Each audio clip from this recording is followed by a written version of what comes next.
it's funny because the thing about the the young men voting right wing and men and women having beef and all that, that kind of those are kind of like tie into the same to the same topics or whatnot. So you know, but one of the things you were saying was like dating, right? That one of our topics. Hmm. Dating and materialism. I guess I'm just Well, joining that together. that all goes back to the whole. Remember, feminism and Marxism it's all the same. Hmm. And in a Marxist paradigm, you only have value based on what you can produce. Well, I don't know if that's well, okay. In a Marxist paradigm, you don't have inherent value. The thing about human beings, we all have inherent value. Even if I just sit here like this and just look at the camera, I still have some kind of value. A human being is infinitely valuable. You can't put a price on a human being. But Marxism says that you're not valuable unless you produce something. So that's why in Marxism they kill all the unproductive people. All these people that burn down buildings or that are paid protesters or that are societal not ingrates, but malcontents that are perpetual malcontents. When the communist or the Marxist regime fully comes in power, they eliminate these people. They kill them. Why is that? Because they're a suck on the system. So that's the irony of all these things. The irony of these people that advocate for this type of government or this type of social system. They don't bring anything to the table anyway. So they're all gonna get slaughtered. The women, on the other hand, and this is what women don't understand about being Marxist. The women, on the other hand, they won't get slaughtered. Yeah, it's they're not gonna have They're consequences. just gonna be whores. Yep. They're just gonna be used as whores. You know, and I mean, hell, that's a lot of them do that now. Anyways, yeah, yeah, Doing that anyway, so I guess they yeah. don't have any. But Marxism strips away your humanity. We're all a human being has inherent worth. And I used to tell people when I was training them at the gym, what is the most valuable thing you have? And they say, oh, my car. I'm like, no, it's you, because you are the only person like you now. There was never a person like you before, and there'll never be one like you after. You are the most valuable thing there is. You cannot be replaced. Marxism tells you that you can be replaced. Your production can be replaced. And that's the thing with the, when we're talking about the dating and materialism. When you only give somebody value based on what they can give you, then you dehumanize them. You're an animal. And I agree with that. I agree with that because it seems like with in this hypersexual culture or modernized culture, like you know how women are like, I want a man that makes six figures. It's like, and then when I say that that's wrong, I get told that I'm settling for less. That's not what I'm saying though. I'm saying a man like because like I said in the other live, like if you go on a date with a woman, you're just literally getting to know each other right then and there or whatever. She has the right to say that you like if you want to have sex with her and she's like no, I'm not going to have sex with you. She has the right to feel that way, but in the same angle, she shouldn't be entitled to know how much money you make a year or how much money is in your bank account as a man. yeah, And that goes into the materialism. yeah. The thing is, women have this way of getting the best out of a man. if you're operating according to your nature, you can really get the best out of a man. A man's value to the marketplace goes up when he gets with, excuse me, when he gets with the right woman. And as we know, his production goes down when he gets with the wrong woman. So women have this value of that. They can just bring the best out of a man. It says to him, making, hey, what's up? You're making conservative look cool. Yeah, that's Hey, Johnny Gill. yeah, I was with you on the panel with Sub Zero. We were talking about how Shaq was trash. We are talking about how he's overrated. So, man, what's up to you? Salute. But anyhow, but yeah, that's this thing about materialism, and even the door swings both ways, because when you strip a woman down to her looks, it's the same thing. I want a woman that could, it's because now it's all about just sex. I just want somebody that can I All get, physical. yeah, that I can get aroused to. So what makes a woman a gold digger? If she just wants money. That's it? Yeah, if she, I mean, a gold digger is pretty much just soft prostitution. So, because what what do you want out of a man? You want more than his money, right? Exactly. That's what I was trying to get to. You want his, I don't think a man should just be limited to his money, you yeah, know, you want his attention, his guidance, his affection. and his mental, like what's in his Yeah, core, what's his capability. yeah, And his when I lead. say like what's his capabilities, not for me, but for himself. Because I always tell you, like, I don't want a rich man, I want a wholesome man. It's two different things. Yeah, A wholesome man can be rich, or he's in the middle of achieving whatever his next goal may be, but does he have the mentality? Does he have the ambition? And stuff like that. So a rich man could be rich, but probably don't even got any type of morals or values or principles. Don't even have good character. So, but a yeah, wholesome man, he can have all of that. So yeah, yeah. But that's the thing. Like when we strip people, when we take this reductionist approach to relationships, we're just gonna get that's what Marxism is. It's just a reductionist approach to human interaction. Remember, I don't know if you remember, a couple of hours ago I said everything is economical.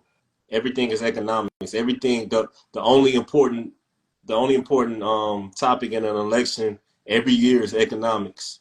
Whether you keep your resources or whether you're in control of your resources and all that. You know, and communism and Marxism, whatever, it's just a reductionist approach. You cannot when you force people to do anything, you're taking away the human element. You're taking away the ingenuity, out of the equation. You're taking away the creativity out of the equation. You're taking away the personal touch out of the equation. So, you know, that's really what it all boils down to. These people are just not thinking like people. A man is more than his money, and a woman is more than her body. exactly. There's going to be a point in time in your life where even if you have all the money in the world, it's not going to do you any good, because there's some things money can't buy. There may be a time where you need that woman, or there's going to be a time where that woman's body is not going to be as tight and snappy as it was when she was young, but she's going to have to bring something else to the equation. So, I think we're by giving into this type of thinking, we've all sold ourselves short. There was even a short span in my life where I was just like, man, I had the mindset. I was like, just get the money. You can get any kind of woman you want, and that was the wrong mindset. And my friend's mom, she told me, she was like, you have so much more to offer than your money, and when you're thinking like that, you're selling yourself short, because there's no amount of money that can equate to the value that you bring to a woman. But I was saying that I was saying that because I was just so beat down by my past experiences and the women that I was with, because it was I mean I was picking the wrong women. I was just putting up with shit I shouldn't have put up with just because I'm a patient person, maybe to a fault sometimes, but you know thing when I check something, I'm never one to shy away from correcting somebody. But with correction, you always got to follow up. And my mindset was like, I've already spoken on it. I shouldn't have to tell you more than once. Like you're grown, but that's really not how life works. You have to. People. We're all just big kids, and we all come from different environments and different communities and different cultures and different backgrounds. So the way we are, like at the time I was 28 years old, so I had 28 years of experience operating a certain way. So did she. So she's not just gonna break it just over, one time. One time me telling her I have to talk, I have to like reinforce it and revisit it every once in a while, just to make sure we're on the same page. And I was just like, man, nah, you grown. If you want what I'm offering, you need to get on board. And that's an immature way of thinking, and that's poor leadership on my part. But nonetheless, I was just so beat down by just unsuccessful relationships. So I was just like, man, let me just get money, and then these they'll fall in line. But that's not the way to go neither. What do you think of these men that are worldly and they consider themselves as high value men because they're rich, six figures, millionaires, or whatever the case? And they're like, oh, I could touch anything. I could have all the women that I want. I'm a high value man. I'm rich. What do you think of that? They're delusional because you can't have any woman you want. You can't. There are some women that are gonna be like, I don't want you, and that's the woman that is gonna drive them crazy. The one that they don't want, that they feel that they should have because they have money and all that, because they feel they're entitled. That's the one that's gonna drive them crazy. They're gonna be like, why does this girl like me? Why does this woman like me? I should have her. I got all the money, but your money doesn't make you. So those people are delusional and they're out of touch with reality. How about those same men that, again, they're high value men, they're rich, they have all the money, and because of that, they feel like they can have multiple women, so they're dealing with like juggling all these different women. What do you think about that? Because I know what you think about cheating sexually. You think that's not cheating, so I I just wanted to. didn't. I That's didn't. why you're laughing. I didn't. That's why I you're didn't. laughing. That's not cheating. I didn't say that. I didn't say that. You gotta.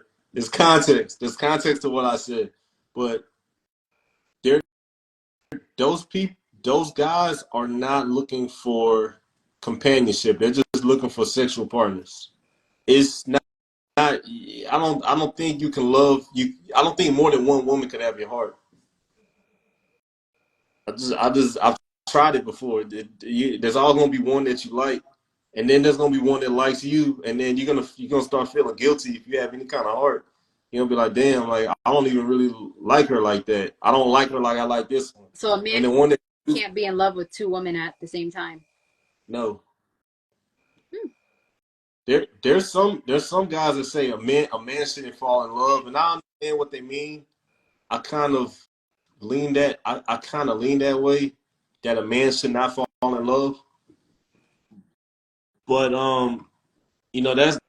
that's why I'm just like, for me, I say that a man should find a friend in a woman, because the friend, you're always gonna love your friends. Are you familiar with Bob Marley and how he? Are you a fan of Bob Marley, or do you like his music, or did you Oh yeah, ever get a chance to understand like how he? I kind of want to say he had a polyamorous lifestyle. That's what I'm asking you about. yeah, Like, them Rastafari. okay, so let me ask you this in your opinion, because I've asked this question before during my Facebook days when I used to do this stuff, like when I would ask questions or do whatever. Um, So basically, Bob Marley would dedicate, like, okay, he has Rita Marley, right? Rita Marley is his wife. They've had a number of children together. There was even a part where they broke up, split. He had children with other women. She even had children with another man, and they ended up back together. But Damien Gong Marley, his mother is Cindy Breakspear. And Cindy Breakspear is the woman that Bob Marley would dedicate a lot of his love songs to her. So essentially, when he passed away, he did have in his will to give Cindy Breakspear some money to make sure her and Damien is good. And but he left his estate obviously to Rita. So out of Rita and Cindy Breakspear, with everything that I just told you, which woman do you think had his heart? The woman, the woman that he loved most to, Rita, the woman the one that he that he, left his estate to, the woman that he was writing songs about.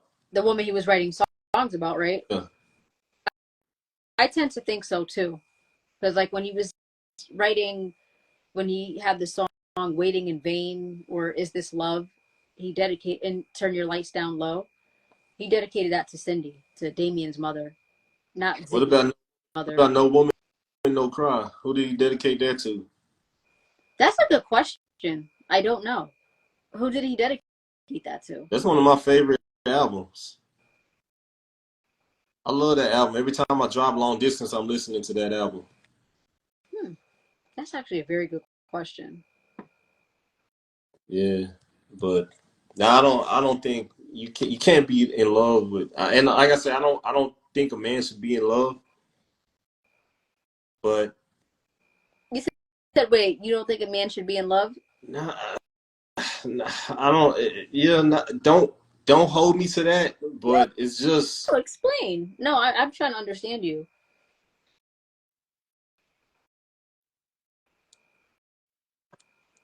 I don't even know how to explain it. I just when you when you're at that point where you're just because what is being in love? What does that mean? I guess I got to define it first. What does it mean to be in love? Does that mean you're thinking about somebody all day and all that? That's a good question because I thought I've been in love before, but maybe I haven't. When you were in love, like what was it like? Hell. What What? I'm answering you because okay, that's what I'm trying to tell you. Like I don't what like. is hell like? What is hell like?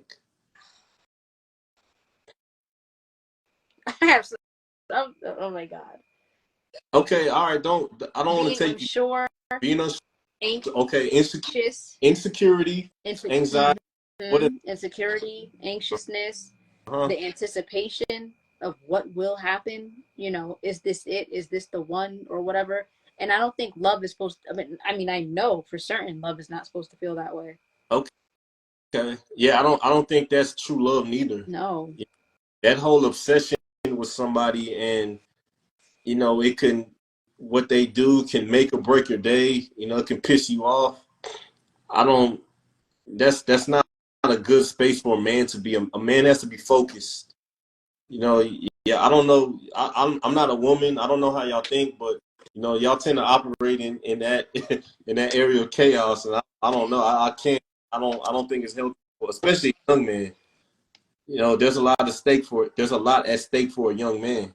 So why do you feel like, and when you, are you saying a man shouldn't feel in love or no one should be in love? A man should not.